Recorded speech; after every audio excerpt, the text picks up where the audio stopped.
Hello and welcome to this video series where we explore how to foster restorative cultures in our schools. In our first video segment, we looked at the foundation of this work, which is our faith. We explored how justice is a virtue, a commitment to giving God and neighbor their due.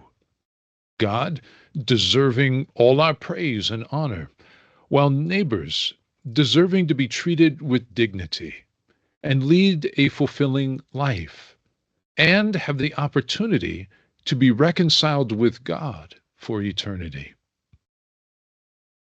In this video segment, we'll look at the pillars of restorative justice that stand on this faith foundation and upon which all strategies and initiatives are built.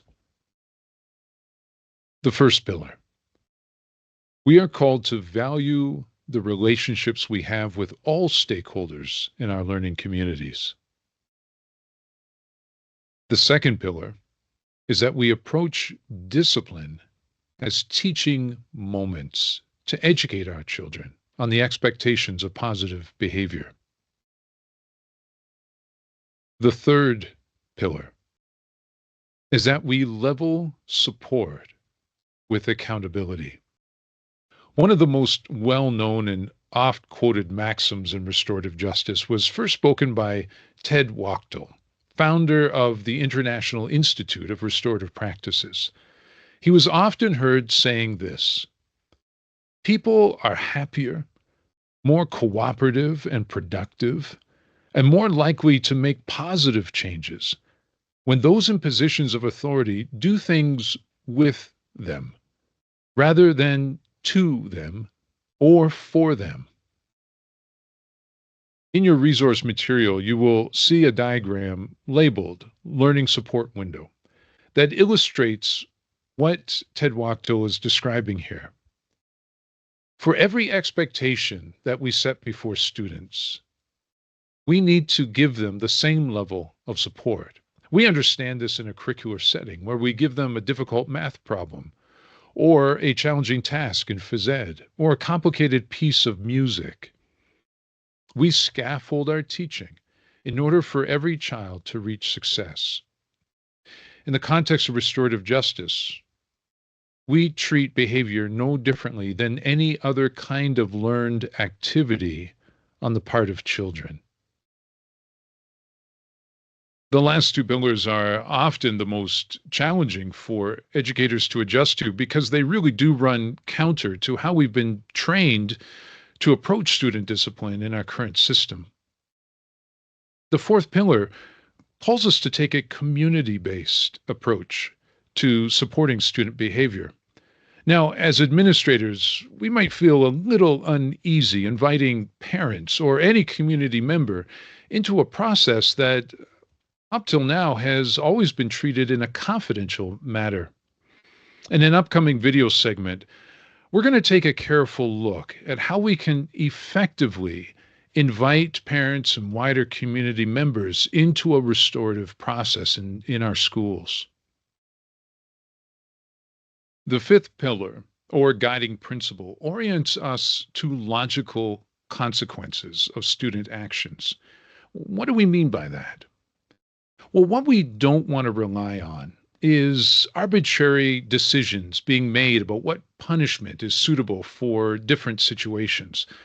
Rather, we want to rely on a fair and objective process that allows each member of the community impacted by the harm or disruption to name what they need to rebuild trust, and together arrive at relevant and meaningful actions that will address the harm caused, while at the same time maintaining the dignity of each person, including the one who caused the harm.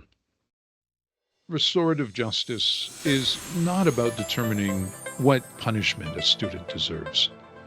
Rather, it is future-oriented. It's a process to determine what supports every person impacted by the incident needs to be successful, not just now, but 3 weeks from now, 3 months from now.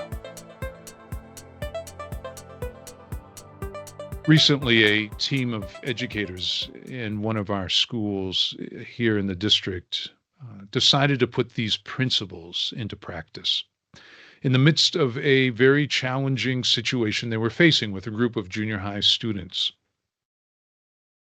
They worked hard at learning the tools necessary to guide the process. And as you're going to hear from the educators and the students, their effort was worth it. Let's have a listen. Literally 2 days after, we had an incident where a student and 9 other girls were involved in some cyberbullying.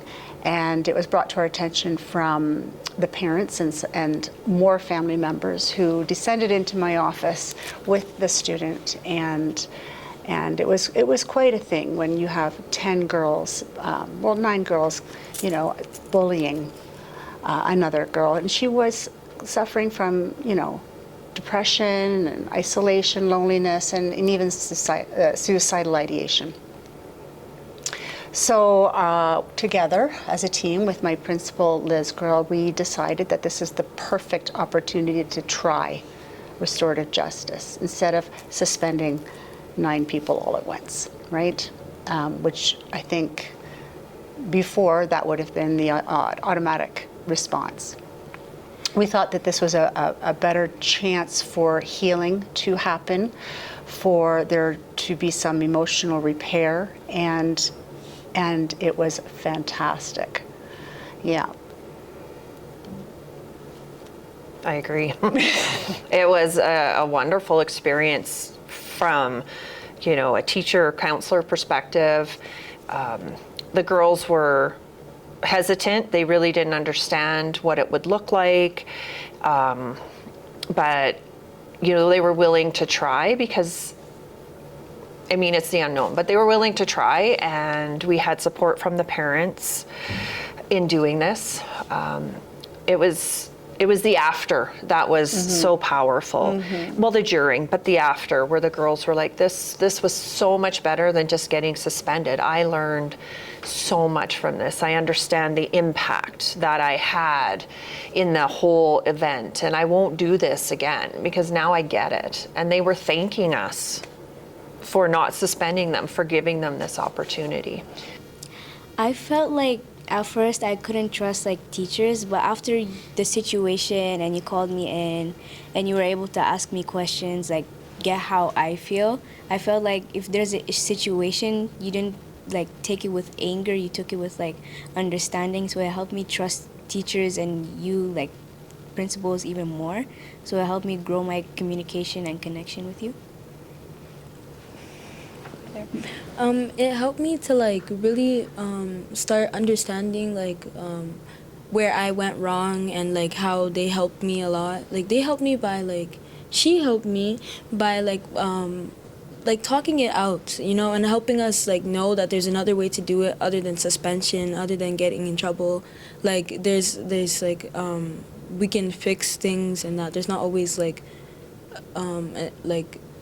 problem. When there is a problem, it just helps us to figure it out the right way. And so she helped us by communicating and teaching us a new way to talk to people, and and it helped also to trust teachers. What Heaven was saying, it did help as well, because before I didn't really know how it was going to be solved, or how how my friends and we would get in trouble, or how it would be.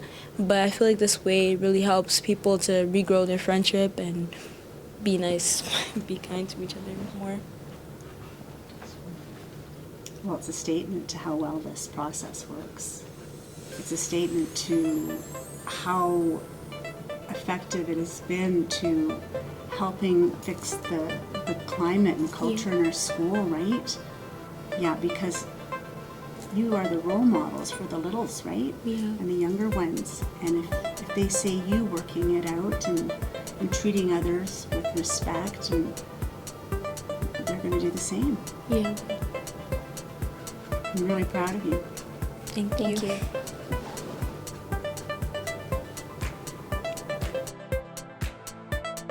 So, those are the 5 pillars of restorative justice. Value relationships. Approach discipline as teaching. Level support with accountability.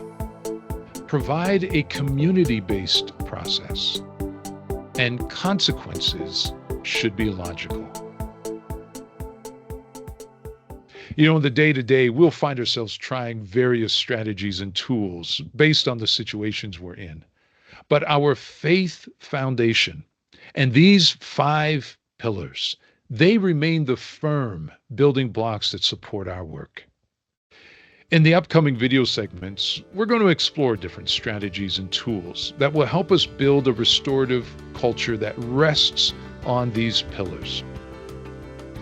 In the meantime, I encourage you to ask yourself, what needs to shift in my current practice so that the 5 pillars of restorative justice are in place? Is my foundation ready for the work of building a restorative culture in my school? And friends, when you are ready, I look forward to you joining me in the next video segment when we explore more closely how we as educators grow in this work of restorative justice. Until then, blessings on your journey.